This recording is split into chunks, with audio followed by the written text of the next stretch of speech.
Merhaba. Bonjour les amis.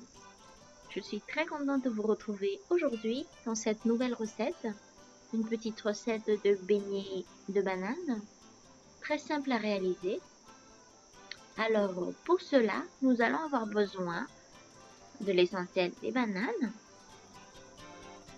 de la farine de riz que vous trouvez dans les magasins bio ou chez les Chinois, de la farine de blé.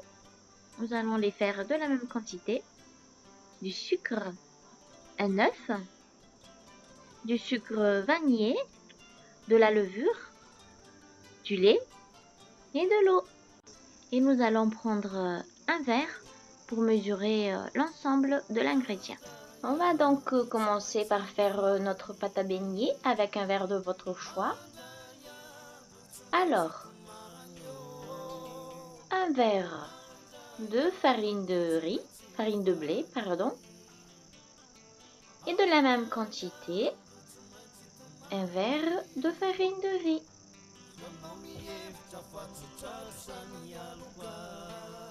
Et on rajoute la moitié de ce verre de sucre, le sucre vanillé et la moitié d'un sachet de levure chimique.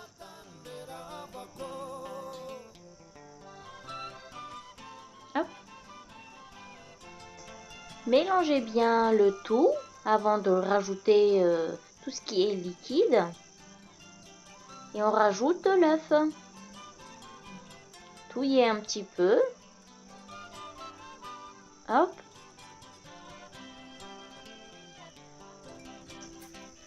La moitié de ce verre d'eau, comme ceci, et de la même quantité pour le lait.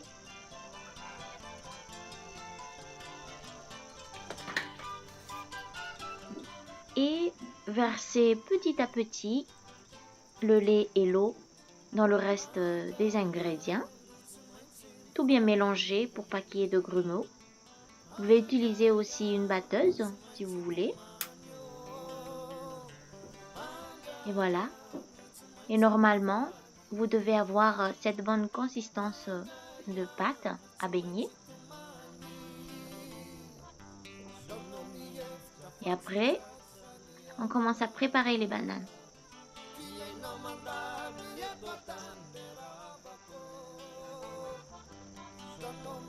Je ne vais pas en faire beaucoup, je prends que 3 bananes.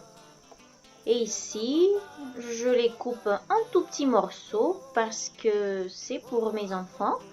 Mais vous pouvez très bien aussi le découper juste en deux ou carrément le laisser en entier, ça marche là aussi.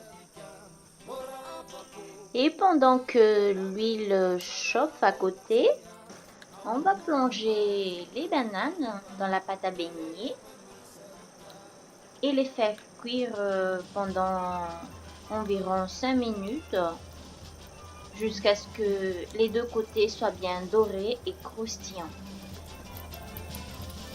Ne mettez pas beaucoup dans la poêle pour pas qu'ils se collent entre eux et à cuire donc assez vite.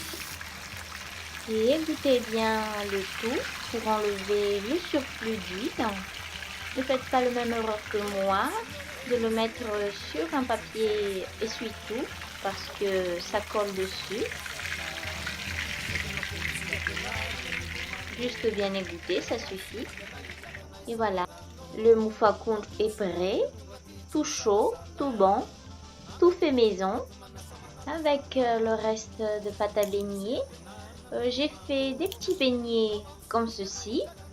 C'est très bon aussi. Merci encore du visionnage. Laissez-moi des petits commentaires en dessous si la recette vous a plu. Abonnez-vous aussi à ma chaîne pour voir mes prochaines vidéos. Velu manjayadu!